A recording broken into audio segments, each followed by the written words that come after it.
దేవునికి మహిమ కలుగును గాక. ప్రభునందు ప్రియ దేవుని ప్రియులారా, ప్రభు పేరట మీ అందరికీ మరణాత.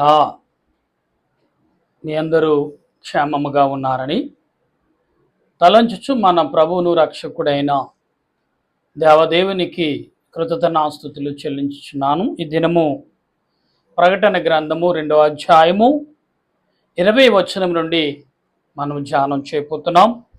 29 వరకు. ప్రియులారా, కొన్ని మాటల కొరకు ప్రార్థన. పరిశుద్ధుడా పరిశుద్ధుడా పరిశుద్ధుడా, దూతల చేత భక్తుల చేత భక్తకోటి జనమ చేత నిత్యము స్తుతించబడుతూ కీర్తించబడుతూ ఆరాధించబడుచున్న మా ప్రభువా, నీ కొందనాలు స్తుతులు స్తోత్రాలు చెల్లిస్తున్నాం. ఈ సమయంలో ప్రభా, నీ వాక్యమును చేతపట్టి నీ ఎదుటను నీ బిడ్డల ఎదుట నిలిచి నన్ను నా తలంపులు మరుగు చేయండి. ఎందుకంటే నా జ్ఞానం యాపాటిది ప్రభా, గనుక నన్ను మరుగు చేయండి. నీ సెలవు చాటున నీవు నాలో ఉండి నీ బిడ్డలతో మాట్లాడమని ఆత్మరూపుడైన యేసుక్రీస్తు నామములో బ్రతిమాలి ప్రార్థన చేస్తున్నాను పరమ తండ్రి, ఆమేన్. మన తండ్రి అయిన దేవుని కృప మనకు తోడుగా ఉండి ముందుకు నడిపించునుగాక, ఆమేన్. ప్రభునందు ప్రియ దేవుని ప్రియులారా, మరొకసారి మీ అందరికీ శుభాలు తెలియపరుస్తున్నాను. ప్రకటన గ్రంథము 2వ అధ్యాయము 20వ వచనం నుండి మనం చదువుతున్నప్పుడు, ఆయనను నీ మీద తప్పు ఒకటి నేను మోపవలసి ఉన్నది, ఏమనగా తాను ప్రవక్తనని చెప్పుకొనుచున్న యెజబెలును స్త్రీని నీ ఉండనిచ్చుచున్నావు. జారత్వం చేయుటకును విగ్రహములకు బలిచ్చిన వాటిని తినుటకును అది నా దాసులకు బోధించుచు వారిని మోసపరచుచున్న. ప్రభునందు ప్రియులారా, అపవాదిగాడు వాడి యొక్క ప్రపంచంలో ప్రజలకు ఏ రకంగా మోసం చేస్తున్నాడు అనేది ఇక్కడ దేవుడు వాక్య గ్రంథంలో, ప్రకటన గ్రంథం, మరి ఈ గ్రంథం అంటే ఈ పుస్తకానికి ఆకార పుస్తకమైన ప్రకటన గ్రంథం చెప్పుచున్న మాటలు. ఈ స్త్రీ దేవునికి వ్యతిరేకమైన పనులు చేస్తుంది, పైగా పురుషులని ప్రజలను లోబర్చుకుంటుందనే మాటను వింటున్నాం. అవును, ఈ లోకములు అటువంటి క్రియలు చాలా ఉన్నాయి ప్రియులారా. ఈ లోకములు ఎటు చూసినా అవే కనబడుతున్నాయి, ఏ మూలకెళ్ళినా అదే కనబడుతుంది. మనుషులను లోబర్చుకునే స్త్రీలు లోబర్చుకుని లోక సంబంధంగా అనేకమైన దేవునికి వ్యతిరేకమైన పనులే భూమి మీద జరుగుతూనే ఉన్నాయి. ఒకసారి ఆలోచించమని ప్రభు పేరట దేవుని వాక్యమును ఎరుగున మీరు, దేవుని వాక్యమును తెలుసున్న మీరు, దేవుని వాక్యము చేత బలపడుతున్న మీరు, దేవుని ఆత్మచేత నింపబడిన మీరు ఒక్కసారి మీరు ఆలోచించాలనేది ప్రభువు నామమున మీ అందరికీ తెలియపరుస్తున్నాను. ఎందుకంటే ఆలోచన చాలా ముఖ్యం. ఈ కడవరి దినాల్లో ఒక స్త్రీ దేవునికి వ్యతిరేకమైన పనులు చేయమని ప్రకటన చేసింది కాక పైగా ఏం చేస్తుందంట, విగ్రహములకు బలిచ్చిన దాన్ని తినమని ప్రకటన చేస్తుందంట. మరి స్వార్థగా ప్రకటిస్తుంది, పర్లేదు తినండి, ఏమి కాదు. ఇది నిజమాని ఆదిలో ఆదాము అవ్వమ్మతో అపవాదుగాడు సాతాను లుసిఫర్ ఏమి మాట్లాడాడో ఈనాడు ఏమి కాదు, పర్లేదు తింటే ఏమవుతుంది, మేము దేవుళ్ళ దగ్గర పెట్టామా అనేవారు లేకపోలేదు. ప్రియులారా, గమనించండి, ఒకవేళ అపవిత్రమైన దానిని ఒకవేళ నువ్వు భుజిస్తే దేవుడు నీలోండి వెళ్ళిపోతాడంటున్నాడు, నీలో ఉండడు. తర్వాత నీకే పరిహారమును, ఎటువంటి ఇబ్బంది వచ్చినా ఆయనే చూడడు. నువ్వెవరవో నాకు తెలియదు అంటాడంట. అలాగే 21వ వచనంలో, మారు మనసు పొందుటకు నేను దానికి సమయమిచ్చితనే గాని అది తన జారత్వం విడిచిపెట్టి మారు మనసు అంటే చూసారా, మనం మారు మనసు, రెండోసారి ఈ మాట నిన్న ఒక మాటగా ఇలాగే మారు మనసు కలిగి ఉంటే నేను మీకు చక్కటి పేరు రాస్తానని ప్రభువు చెప్తాడు. ఇక్కడ దీనికి ఏం చెప్తానంటే, జాగ్రత్త విడిచిన దానికి ఏం చెప్తున్నాడంటే, జాగ్రత్త విడటానికి సిద్ధపడుతుంది కానీ మారు మనసు పొందనంటుంది. ఒకసారి మారు మనసు కలిగి ఉండు అంటే అపవాదికి దేవుడు అవకాశం ఇచ్చాడు. నువ్వు మారు మనసు కలిగి ఉంటే నీవు నా యొద్దకు రావచ్చు. అంటే ఇవాళ ఎలాగుందంటే ప్రియులారా, పిలిచి బాబు జాగ్రత్త అంటే మాకు తెలుసు అనే ప్రవర్తనలోకి ఈనాడు ప్రజలు ఉన్నారు. అంటే ఎవరిని తక్కువ చేసి మాట్లాడట్లేదు, కానీ ఇక్కడ దేవుడు అంటున్నాడు జాగ్రత్తం చేయడానికి ఇష్టపడుతుంది కానీ మారు మనసు కలిగి ఉండటానికి మాత్రము ఆమె కాకుండా అనేకులను తనలోకి చేర్చుకుని చారమని ప్రకటన చేస్తుందంట. ఎంత దారుణమైన దినాలలో ఉన్నాం. ఒకసారి ఆలోచించండి, మన చుట్టుపక్కల ఏం జరుగుతుంది, మన మధ్యన ఏం జరుగుతుంది, మన గృహాల్లో ఏం జరుగుతుంది, మన బిడ్డల మధ్యన ఏం జరుగుతుంది, సమాజంలో మన బంధుమిత్రులు, స్నేహితులు, తెలిసిన వారు, తెలియని వారు, మన ముందొచ్చేవారు, మన వెనకెళ్ళేవారు మధ్యన ఏం జరుగుతుందో ఒకసారి ఆలోచించమంటున్నాడు దేవుడు. ఎందుకంటే మనకు ఎదురొచ్చే వారిని దాటికి మనం వెళ్ళాలి. మన వెనకొచ్చేవాడు కూడా మనం దాటుకొచ్చామంటే ఎంతగా దాటొచ్చామో గమనించండి. గాలి సోకినట్టుగా, వైరస్లు సోకినట్టుగా పాపము సోకుతుందనేది మనం గమనించాలి. ఈ రోజుల్లో చాలామంది అసూయ, స్వార్థం, కష్టపడకుండానే సంపాదించాలి, కష్టపడకుండానే కుబేరం రావాలి, కష్టపడకుండానే పేర్లు సంపాదించాలని కాలం వచ్చేసింది. జాగ్రత్త. 22వ వచనంలో, ఇదిగో నేను దానిని మంచము పట్టించి దానితో కూడా వ్యభిచారించువారు దాని క్రియల విషయమై మారు మనసు పొందితేనే గాని వారిని బహుశ్రమల పాలు. చూసారండి, మీరు ఆమెతో వ్యభిచారం చేసినా, పాపము చేసినా కానీ మారు మనసు కలుగుంటే మీ పాపాలను క్షమించనంటున్నాడు ప్రభు. ఆకారే ఒక గడియ ఇస్తున్నాడు ఆయన. ఆకార సమయంలో ఒక గడియ నీకు అవకాశం ఇస్తున్నాడు. ఒకవేళ నువ్వు పాపవు అని నీకు తెలిసింది అయినా పర్లేదు, నా దగ్గరికి రా, నీ పాపాలని నేను నా మీద వేసుకుంటాను, నీ పాపాలకు నేను బలైపోతాను కానీ నేను బలిచ్చాను అంటున్నాడు ప్రభు. కానీ వినకపోతే మాత్రము దానిని వారిని కూడా నాశనం చేయటకి వెనకాడు. ప్రియులారా, ఈ లోకంలో మనుషులుగా బ్రతుకుతున్న మనము ప్రాణము ఎక్కడి నుంచి వచ్చిందో ఒకసారి మనం గ్రహిస్తే, మనిషి అనేవాడు, మానవ జన్మ ఎత్తిన వాడు ఎవరు కూడా పాపానికి లోబడ్డాడు, అపవిత్రమైన పనులకు లోబడ్డాడని గమనించాలి. ఇది గమనించకుండా చేసేది ఎవరంటే సాతానుగాడు. ఇక్కడ ఆమెతో వ్యభిచారం చేసిన వాడైనప్పటికీ వాడి మారు మనసు కలిగి ఉండాలంటే క్షమించానంటున్నాడు. కాకుండా దానితోనే జీవించాలనుకుంటే దానితో పాటు వీరు కూడా నాశనం చేస్తాను, వారిని కూడా నాశనం చేస్తానంటున్నాడు ప్రభు. 23వ వచనంలో, దాని పిల్లలను నిశ్చయముగా చంపెదను, అందువలన అంతరేద్రములను హృదయములను పరీక్షించువాడును నేనే అని సంగములనియు తెలుసుకును, మరియు మీలో ప్రతి వానికి వాడి క్రియల చెప్పిన ప్రతిఫలము ఇచ్చేదను. అంటే ప్రియులారా, ఇక్కడ ప్రతిఫలం అంటున్నాడు ఆయన.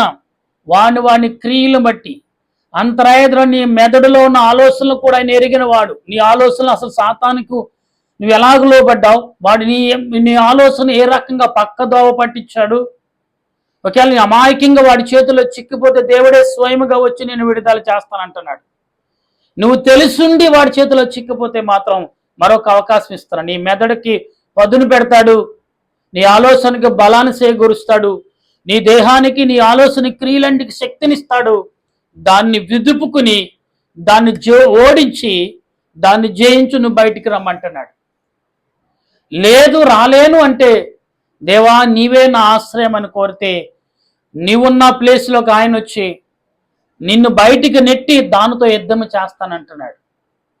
నా మాటలు మీకు అర్థమవుతున్నాయా? గమనించండి. ఒకవేళ నువ్వు అనుకోని రీతిగా సాతాను చేతుల్లోకి ఏమి కాదులే త్వరగా వచ్చేద్దామని చిన్నదే కదా నువ్వు దారిపోతే వాడి పీకల్లోతుకి నిన్ను కూరేస్తే, నీ స్వరం ఆయనకి వినపడితే నిన్ను పైకి లేగదీస్తాడు. లెగదీసి ఆయన నిన్ను గట్టి మీద నిలబెట్టి దానితో యుద్ధం చేస్తాడు వాడితో. జాగ్రత్త.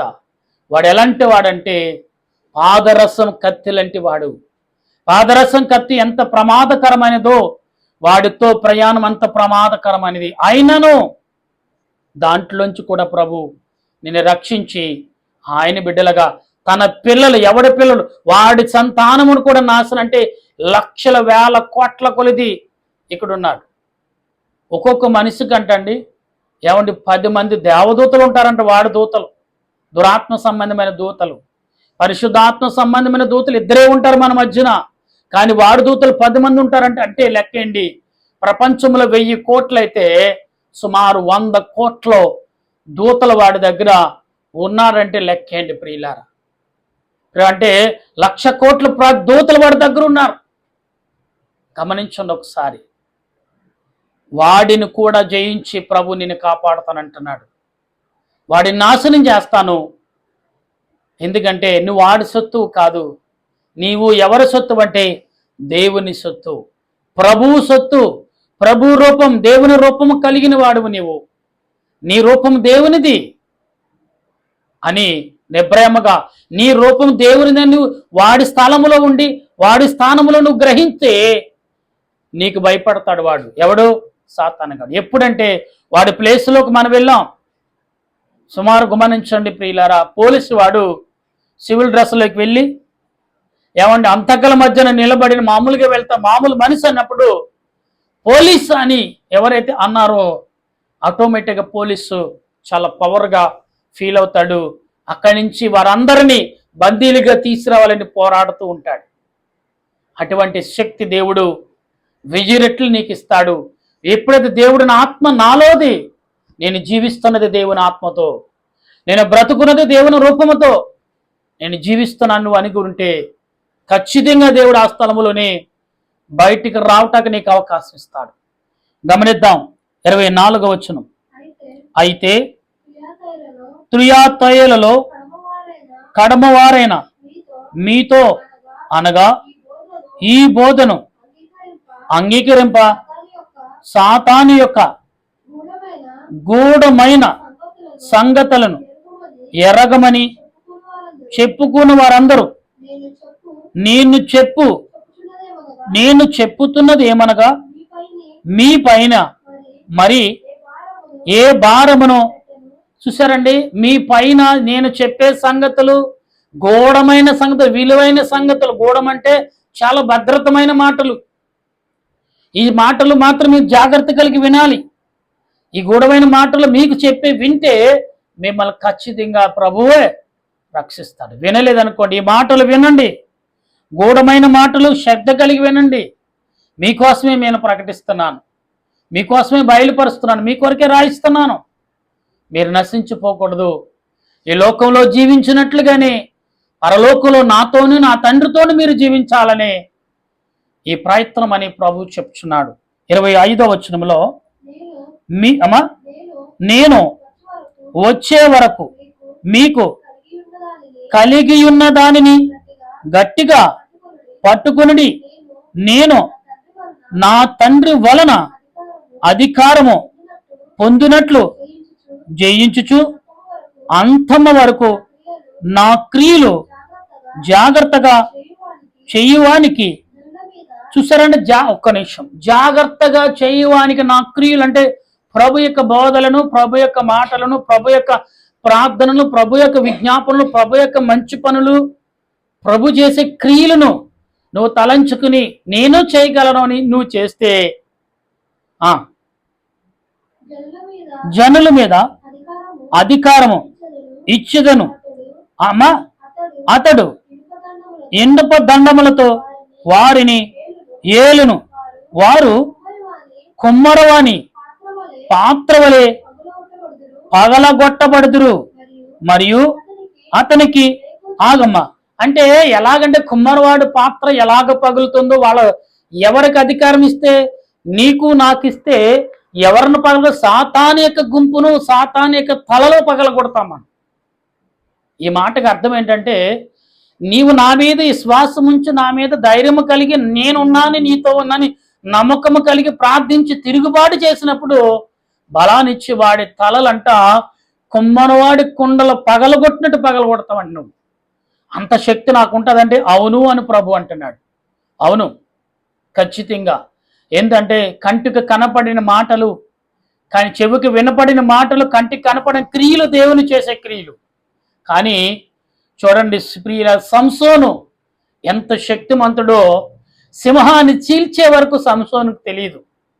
కానీ సంసోను 3000 మందిని ఊసకోసకొచ్చినప్పుడు తెలియలేదు సంసోను ఎంత శక్తిమంతుడో. ఆ కారు టైంలో గుడ్డువాడైన సంసోను ఏంటి ఫిలిస్తీన్లందరినీ చంపటాకు దేవుని యందు మొరపెట్టిన సంసోనును మనం ఒకసారి గ్రహించాలి. అటువంటి శక్తి ఈ దినాల్లో కడవరి దినాలు నీకు ఇస్తానంటున్నాడు. మరి 28, 29 వచ్చి చదువుకుని ముగించుకుందాం. మరియు అతనికి ఏకవు చుక్కను ఇచ్చేదను సంగములతో ఆత్మ చెప్పుచున్న మాట చెవగలవాడు వినుగాక. ప్రభునందు ప్రియులరా, దేవుడు సంఘం అనగా సమాజం అని మనకు చెప్తున్నాడు ప్రభు. సంఘం అంటే క్రైస్తవులకే కాదు, ఇది అందరికీ వర్తిస్తుంది. మాటలు అందరితో ప్రభు ఉన్నాడు, అందరిలో ప్రభు ఉన్నాడు, అందరితో ఉన్నాడు, అందరి రూపంలో ఆయన ఉన్నాడు. మీరు గమనించాలి, ఇక్కడ అందరితో ఉన్నాడు, అందరిలో ఉన్నాడు, అందరి రూపంలో ఆయన ఇముడి ఉన్నాడు. నీ రూపం ఆయనది, నీ మాట ఆయనది, నీ కలయిక ఆయనది, నీ యొక్క సౌందర్యం ఆయనది, నీ కాళ్ళు చేతులు అన్నీ కూడా ఆయనవే, నీకంటే ఏమీ లేవు. ఇప్పుడు ఆయన రూపం కలిగిన నీవు ఆ రూపాన్ని ఆయన ఆత్మను అపవిత్రమైన రీతిగా చేస్తే ఆయన చూస్తూ ఊరుకుంటాడా? అందుకే అవకాశం మరలా నీకు ఇస్తున్నాడు. కడవరి సమయంలో కూడా నీకు ఇస్తున్నాడు సమయం. కుమార్తె కుమారుడా, సమయం నీకే ఇస్తున్నాను, నీకే అంటున్నాడు ప్రభు. గమనిద్దాం, ఈ సమయంలో ప్రార్థిస్తాం. దేవుడు అంటే సంఘాలతో ఎందుకంటే సమాజంతో ఎందుకు చెప్తున్నంటే ఈ కడవరి దినాలు ఈ మాటలు చాలా అవసరం. చాలా భయంకర దినాల్లోకి వచ్చేసాం. ఊహించిన దినాల్లో మనం జారిపోతున్నాం, ఊహించిన దినాలకు మనం వెళ్ళిపోయాం.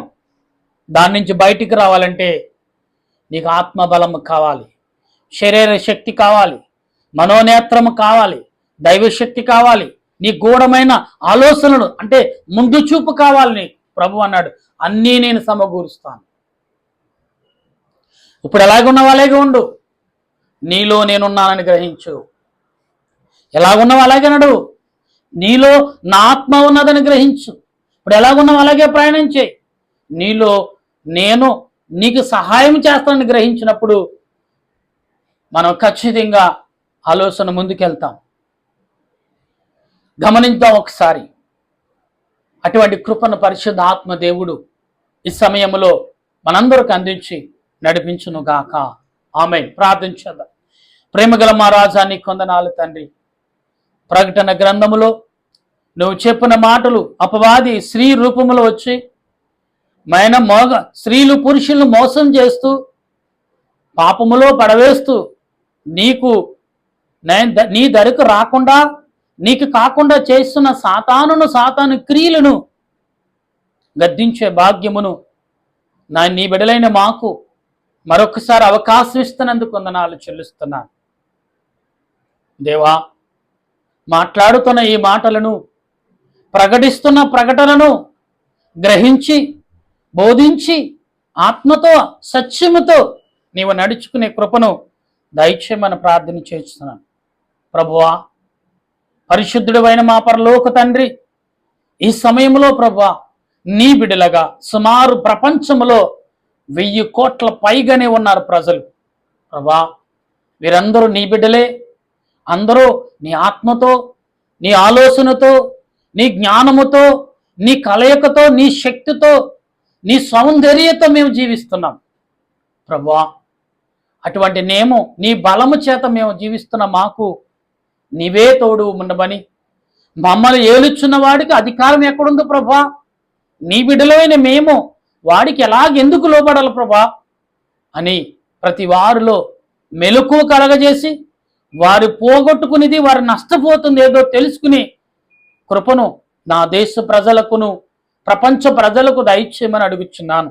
సేవకులకే కాదు, ప్రపంచంలో ఉన్న యవన బిడ్డలకు, యవన కుమార్తెలకు, యవన కుమారులకు, టీనేజ్లో ఉన్న వారికి, చదువుతున్న బిడ్డలకు, నడవయసులో ఉన్న వారికి ప్రభువా ఇదిగో సంఘాలకు చెప్తున్నావు, నీవు సమాజము చెప్తున్న ప్రజలకు చెప్తున్నావు. అందరూ గ్రహించి నీ ఎడల ఈ కడవరి దినాల్లో నీ రెక్కల నీడలోకి వచ్చి సేద తీర్చుకునే భాగ్యము మా అందరకు అనుగ్రహించమని మా ప్రభును రక్షకుడైన దేవదేవుని నామములో అడిగి బ్రతిమాలి ప్రార్థన చేయుచున్నాను మా పరమ తండ్రి, ఆమేన్. మన తండ్రి అయిన దేవుని ప్రేమ, దేవాతు దేవుని కృప, పరిశుద్ధాత్మిక అన్యోన్య జీవితం ఇప్పుడు ఎల్లప్పుడూ సదా తోడుగా ఉండి ఆయన రాకడకు సిద్ధపరచునుగాక. ఆమేన్, ఆమేన్, ఆమేన్. అందరికీ వందనాలు. మరణాత.